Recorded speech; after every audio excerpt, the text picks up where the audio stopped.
This is Manish Nigam, and today I am going to discuss with you the chapter that is The Portrait of a Lady, Class 11, written by Khushwant Singh, and the name of the book is Hornbill.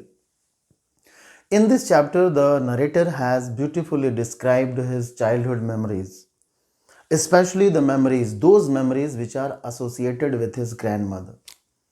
Though the grandmother was not very much educated, but still she took very good care of author's education. So many things are there that we'll come to know while we are getting into the depth of the lesson. And I will give you para by para explanation, not the linear explanation, because if I give you the linear explanation, the video is going to be too long and I just want to avoid that thing. So the first para, if you check, so here the narrator has mentioned that his grandmother was like others' grandmothers. If you see your grandmother, if you see your nanny, you will find their faces are all wrinkled, fat body, white hair, puckered face, sunken eyes, telling the beads of rosary, okay, chanting the mantras, reciting the prayers, dealing with all situation, whether it's odd or other situation. So in the same way, the narrator's mother was there, and whenever she told the author that I was young, I was beautiful, I had my friends, I played with them, it was hard to believe for the narrator because he had seen her the same what she was looking. And what she was looking? She was looking an old lady. Though there was a photograph of her husband that was hung above the mantelpiece, and she told that this man is her husband, but the narrator could not believe. Okay, that was para number 1. Now come to para number 2. Para number 2 is actually the description of the grandmother. If you see, so she had always been short and fat and slightly bent. Fat and short and slightly bent. So the body, short you can say, fat she was, and slightly bent, or you can say stooped body. Hair all white and they all scattered on her face. And one hand she always carried a rosary beads and always chanted the mantras or recited the prayer. Okay. Here the poet has compared her beauty here with a word or a phrase, an expanse of pure white serenity, breathing peace and contentment. So after seeing the grandmother, the narrator here he says that she was not pretty actually, but she was very beautiful, the most beautiful lady.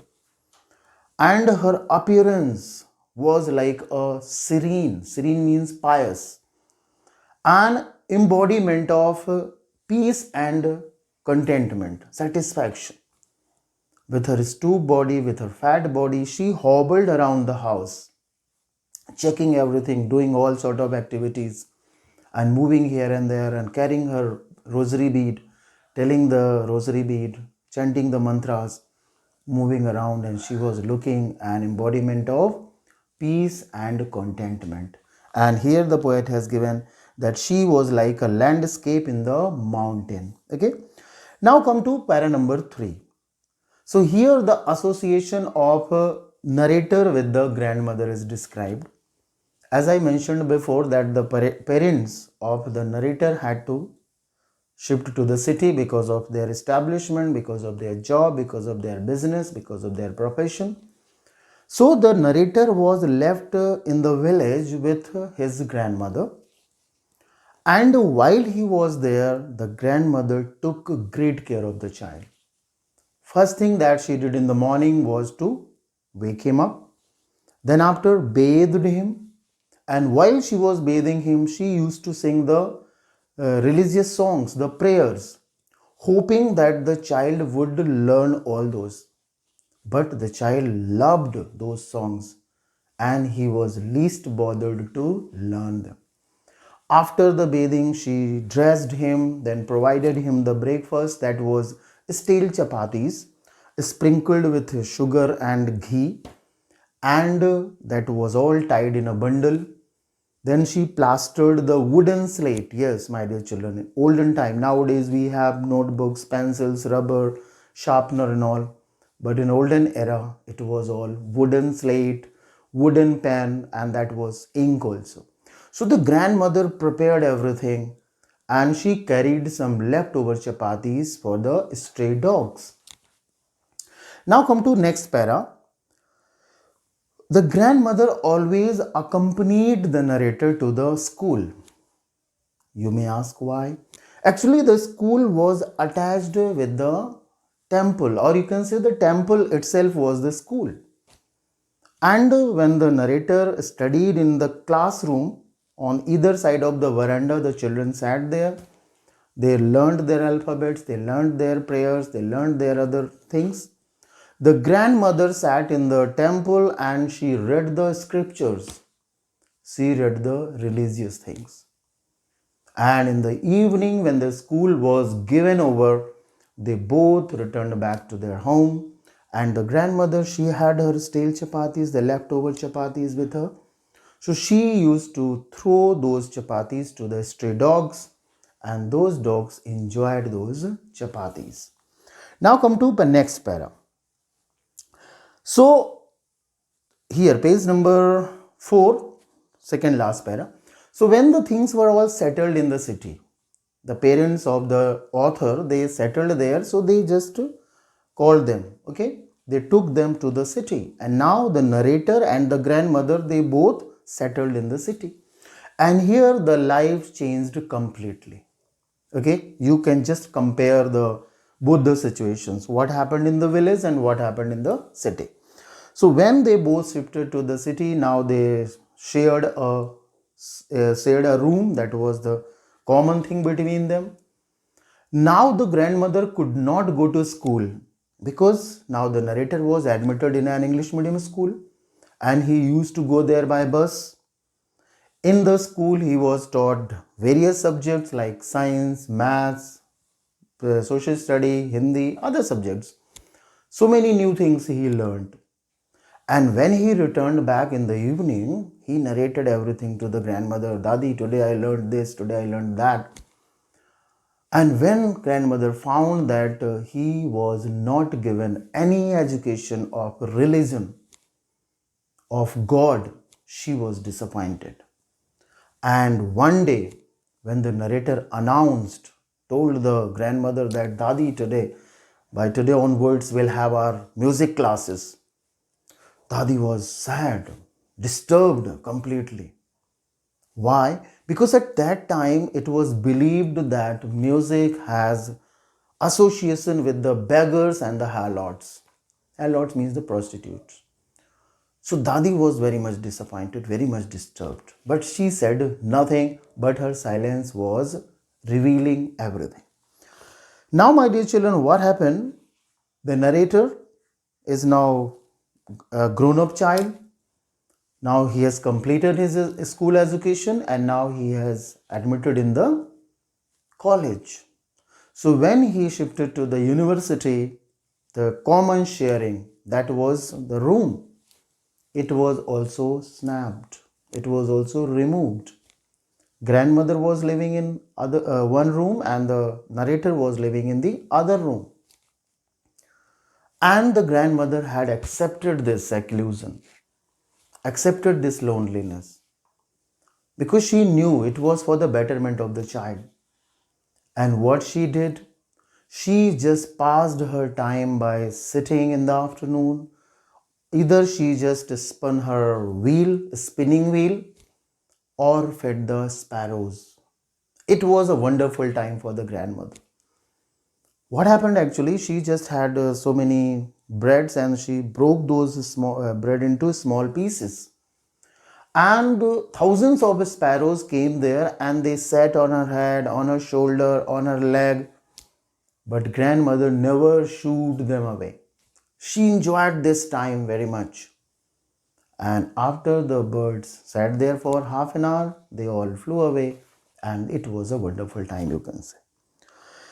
Now comes another change, another shift.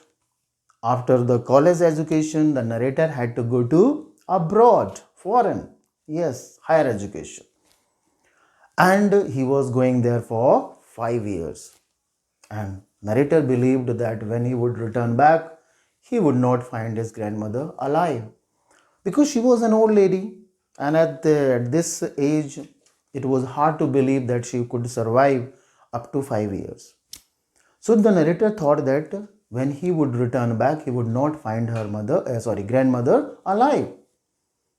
And the grandmother, she was not at all sentimental. She came to the railway station, having her rosary bead, reciting her prayer, reciting her mantras. And when it was a time for goodbye, she just kissed on his forehead, narrator's forehead. And the narrator could feel the moist imprints of grandmother's lips. And he thought it to be the last physical contact between them. But when he returned back after 5 years, the grandmother was there, hale and healthy, standing there in the platform, welcoming him. And it was the first time she forgot her evening prayer. Yes, my dear children, she was so happy, so joyous that she forgot her evening prayer. What she did? She collected all the neighborhood women and got an old dilapidated drum, and she sang the song of warriors coming back to home. She was very happy. Everyone in the family, they tried to convince her, tried to persuade her, no mother, please don't strain yourself. Overstraining will harm you. It will be dangerous for you. But grandmother was not listening at all. And it was the first time that she did not attend her evening prayer. Next morning, my dear children, the grandmother was ill. The doctor came there and he declared that it was a mild fever and she will be all right. But the grandmother had other thoughts. She said, no, I know my time is near and I have missed my prayer, so I just want to utilize this time for praying, for prayers. And she had her rosary bead and she was just counting the rosary beads, chanting the mantras. And after some time, she died. And the rosary bead fell from her fingers to the ground, to the floor. And the grandmother was dead. Now, my dear children, the last part of the story. What is there in the last part of the story? That the family, actually mother is dead now, and the family members are preparing for the cremation. So she was wrapped in a shroud and her body was taken out from her room. The family members, after mourning and all, they just started preparing for cremation, for the funeral. But at the same time, what happened? A wonderful thing happened there. That all the sparrows, thousands of sparrows, those which were fed by the grandmother in the afternoon, they all came there and they sat silently as if they all were mourning the death of the grandmother. The narrator's mother, she thought that they might have come for the feeding, for the breads. So she took out a bread and broke the small pieces, the crumbs, and threw them to the birds. But the birds did not touch a single piece. When the body was taken for cremation, the birds flew away silently. And the next day, the breadcrumbs were just swept. So, my dear children, in this way, the chapter is complete, the lesson is complete. It's a beautiful lesson, a beautiful childhood memory of Khushwant Singh. Hope you would have liked it.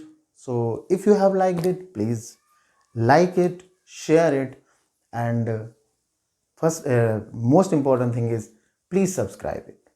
Thank you and God bless.